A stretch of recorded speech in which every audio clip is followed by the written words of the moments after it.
If you love to build stuff, we've got some really fun building and construction hacks for you today. For this trick, I'm going to show you how to use an ordinary pen or pencil to scribe fit something very quickly and easily. To show you how this trick works, let's give ourselves a hypothetical scenario. So maybe you're trying to lay this brand new flooring in your house, and you want to make sure that it fits nice and tight up against your cabinets. But somebody was super creative and they put this curve in your kitchen, and you want to transfer that curve to your piece of flooring so that your flooring will sit nice and snug up against the cabinet. What you need is a washer or some sort of round object. You can use a lid, you can use something from like say a canning project. Anything round like this will work just fine. Next, if what you have doesn't already have a hole like this washer, we want to make a hole in the object. Now, the position of the hole isn't super critical. It doesn't need to be exactly in the middle or anything. But what is important is that the hole will reach the object. So in this example, this distance here, I need the hole in this to reach all the way from here to my piece of flooring. So we're going to drill the hole as close to the middle as possible to make sure that it reaches. So if we were to use this washer, it's not big enough and it's just going to fall in the crack. But as you can see, if we had something really small that we were trying to trace, we could use a very small washer and make very small measurements. You'll see in just a second. And the size of the hole does not matter. It's not super critical. All that matters is that our pencil will fit in the hole. For this hack, you're going to want to make sure that your pen or pencil is super sharp. All right, that's looking pretty good right there. Okay, so what we can do is take our pencil and stick it in the hole, and let's start over here at the edge of our hypothetical cabinet, and now we can simply run this down the edge of the cabinet and transfer that profile to our piece of flooring. Of course, if your flooring is hard to mark, you might need to use a marker or something like that. And if you have a really difficult shape, as you can see, you can go all the way around very complex shapes. So you can see you could use this on things like brick or faux stone or pretty much anything really. I'll throw this trick in there for you advanced DIYers, but this is a really cool scribe fitting tool. So what we could do here, if we just wanted to go right to the edge of our material, is we could set our compass here to the thickness, the maximum thickness here between the edge of our profile and our material. And we can just take that and very slowly drag it down the material right to the edge there. We're not going to waste any material. And the nice thing is now we can actually get a very accurate profile of the edge of this piece here. We're not going to make any mistakes. And we could do the same thing over here. We could actually come all the way in here and we could finish that all the way around. And that would give us a very accurate profile.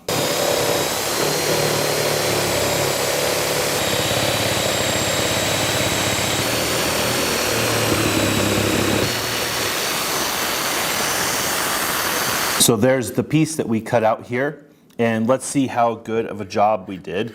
So that kind of needs to notch in there, and it fits very nice. Now, if you wanted to get even more precise here, we could now take a smaller washer, if we wanted to, and we could set that on the edge, and we could trace it again and make an even more precise cut if we wanted to.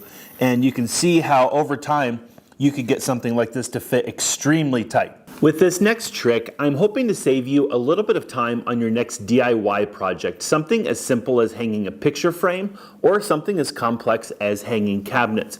And maybe I can save you from having to carry one additional tool. If you happen to be someone who has an iPad or an iPhone, if you go to the App Store and you type in Measure, you may already have this app on your device, but if you type in Measure, you'll find that there's an app in the App Store that's actually a native product to Apple. It's called Measure. And we can use this tool and turn our iPhone into a level and a tape measure. So if we open the Measure app, we'll notice that there's two settings here at the bottom. One is Measure and one is Level. What I want to show you today is the Level. This app uses the built-in gyrometer in your phone and turns it into a level, but it works in all three orientations.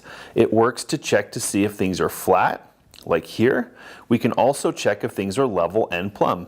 So let's say that you've decided to hang a new piece of wall art and you want to make sure that it's nice and level. If you set your iPhone on its edge and you work until you get the green indication that tells you that your wall art is level. Your iPhone is actually capable of replicating this small bubble level here.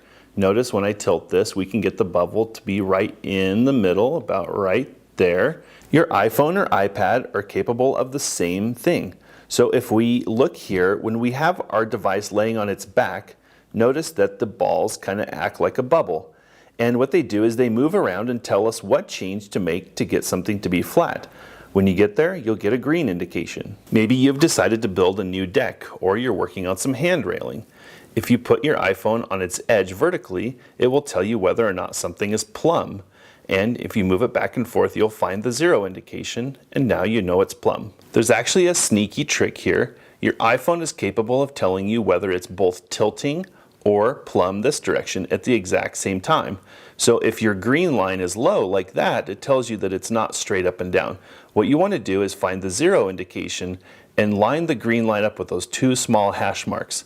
Now it's plumb in both directions. And now for an advanced angle. So once you have a level line, you can tap the screen once, and now you can tilt your device and it will reference your original angle and tell you the new angle.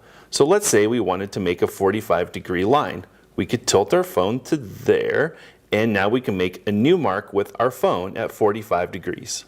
Okay, for this hack, you have a speed square, but it's not long enough. Maybe you have a long board or a wide board and your square isn't long enough to make a straight mark. So what do you transfer the line? Let me show you a trick with a normal crosscut saw. You'll notice here on the handle of this saw, this little marking, it shows that this is actually 90 degrees here and this is 45.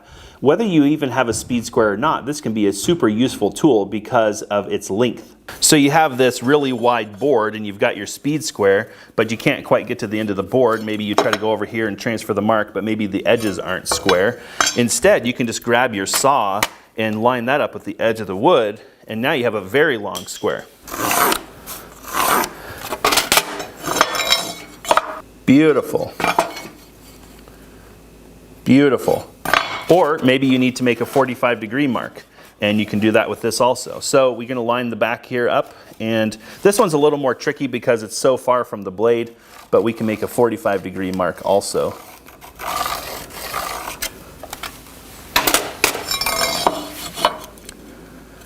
Beautiful. For this trick, I'm going to show you how to use a second framing square with your first square to help you speed up your first tread height.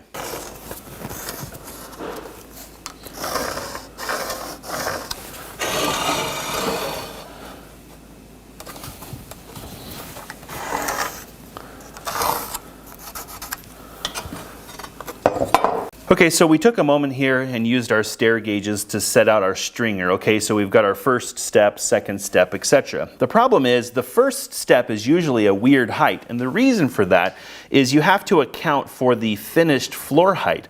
See, the stringer is going to bear on the floor underneath, but then you're going to build the floor up, and so you want to account for that in this first step height. You also need to account for the tread thickness. Hopefully I didn't lose you guys on all that, but let me show you how to make this a very easy mark. So we're going to lay framing square A back in our original tread and riser. Okay, so this is our stair. And now if we take a second framing square and simply put it up against here, we can actually run this over to the edge of our board, and now it acts like a tape measure. So we can measure straight down here. Let's say our riser is 7 inches. So we need to subtract 1 inch because of the tread height, but then we need to add 3/4 of an inch because of finished floor height. So we're going to be at 6 inches plus 3/4 of an inch. So we can make a mark here. We can transfer our line down. And then all we need to do is use our framing square to finish that. And what we'll have is the bottom of our stairs. And there you go. This is the bottom of your stringer. This actually bears on the floor, and here is your first step. This trick is to help you prevent boards from cupping. This would be really useful, for example, in stair treads or building a deck. things like that. If you look really closely at the end grain of these wide boards, you notice that they look like a rainbow. If these boards are not perfectly dry, what will happen is as the water leaves the board, they will actually shrink along these arches here in the grain, kind of the round wood. And the result is what's called cupping. It's when a board starts to take on this kind of curved shape. The problem is that can be bad for stairs and it can be bad for decking. For one, it can hold water, and over time that will damage the board. If you look at this stair tread that's put on, the rainbow here is upside down. And the effect is that when the board tries to shrink, it's going to shrink in this direction here. It's going to try to cup into the stringer, but it can't because the stringer is here, and it will stay perfectly flat. This tread, on the other hand, the rainbow is up, and so the grain has a tendency to shrink in this direction, and the result is a board that's cupping. The way to prevent these boards from cupping is to put the rainbow upside down, or if you want to remember it a different way, rainbows are bad. For this trick, I want to show you how to build a really cool tool anytime you have to repeat a measurement or more than one measurement. This is super helpful when you're trying to lay out something to be uniform over a long distance, and it removes any potential for error. Okay, so an example would be I've got this stair stringer here, and I want to drill 3 holes here for screws to fasten it down. Okay, so I've got my speed square, and I know this is 11 inches, so maybe I try to make a mark at 3 3/4. Maybe I come over here and maybe make a mark at 3 3/4. Okay, so that now I'm in thirds, and then I could mark in the middle of these if I wanted to. Okay, fine, that looks good, right? The problem is I have to do that over here, and then over here, and then I've got to do that on 13 different stairs. This is what's called a story stick, and story sticks are something that are built for each use. So an example here is this piece of wood is cut to the exact width of this stair tread. That way, whether I reverse it this direction or the other way, it's always going to be exactly the same. Then what I did was I took the time to divide this into 4 equal parts and made a line. And now it's very easy to drill my hole and fasten my screws very evenly over my treads. I can repeat this over and over and over, 13 treads. It will be perfectly uniform. This type of tool is actually really helpful kind of if you think ahead on a project. An example would be, let's say that you're framing something up, maybe a bathroom, and you want to put tile in later or something like that. If you built a story stick of where the studs are in a room, after all the drywall and everything is on the wall, guess what? You could take your story stick, stick it on the wall, and you could tell exactly where to put the screws to fasten something down. Give the story stick a try on your next project. I think you're going to love it. The next trick is just using some really simple common math. If you're trying to build something that's square, this works whether you're trying to build a small box, maybe a cabinet, or in this case, like forms for maybe a concrete patio or a concrete walkway. So what we're going to do is the same principle that's behind this speed square here. We're going to measure out from the corner and make a mark, measure up the back, make a mark, and then what we should know is when they're the correct measurement that it's actually a square. So this method is called the 3, 4, 5 method, and when you have a triangle and the right angle of the triangle is 3 and 4, the hypotenuse should be 5. So on this side of this particular form, let's mark at the 3-foot mark here, and let's mark on the edge of the board. That's important. And then coming over here, let's mark 4 feet, and again on the edge of the board. And if this is square, when we measure from our 4-foot mark to our 3-foot mark, we should be at 5 feet perfectly. For this trick, I'm going to show you how to use just a small piece of tape to show you how deep to drill. Let's say that you want to drill 1 inch deep on this drill bit, and you don't want to drill too shallow or too deep. Where you would use this, let's say that you wanted to drill a hole in this piece of wood. For example, this is a stair stringer. So we want to drill a hole, but we don't want to drill all the way through, but we also don't want to drill too shallow because of the length of our screws. So we maybe want to drill around 1 inch deep or so, about right right there so that our screw has good bite, but we don't make a mistake. Okay, so first thing we're gonna do is take our drill bit and we're just gonna make a mark at our depth. So I'm gonna start at the 1 mark, that way I don't get any error from the end of the tape measure here, because that can move. And let's make a 1 inch deep mark. So that's gonna take us to the 2 inch mark. So there, we've made a mark with our marker. And if we wanted to, we could rotate it a little bit more and make another mark. And now we can take a piece of tape and just put it right on our mark there and rotate the drill bit around.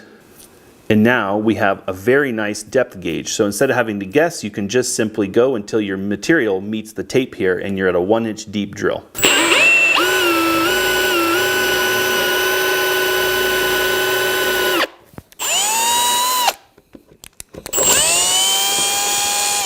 So with this trick, I'm going to show you how to use your speed square so that you're drilling a nice straight hole. It's very easy to get the drill to one side or the other, or to lean it towards you or away from you. But if you use your speed square, you basically have 2 planes. You have this plane and this plane all referenced from the material. So if you simply hold your square, something like this, and begin to make a drill, you can go right down and just follow that square and you should make a perfectly straight hole.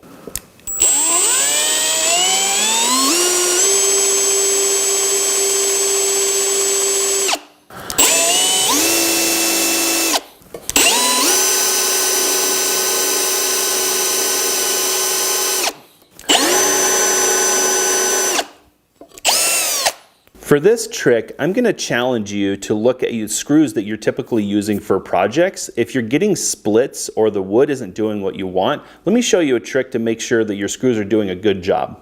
If when you're doing your woodworking or construction projects and you tend to grab a screw like this one, this is actually a decking screw. If you look really carefully, the bottom of the head actually has this kind of wedge shape to it.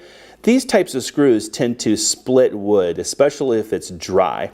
And if you're doing a woodworking project or a construction project and that's happening, try to find a different screw. See how the bottom of the head on this screw is flat? This is called a truss head screw, and it doesn't have a wedging or a splitting effect. It just has a really high clamping force. So this is a trick. If you're getting frustrated, look at your screws more carefully and find a better screw.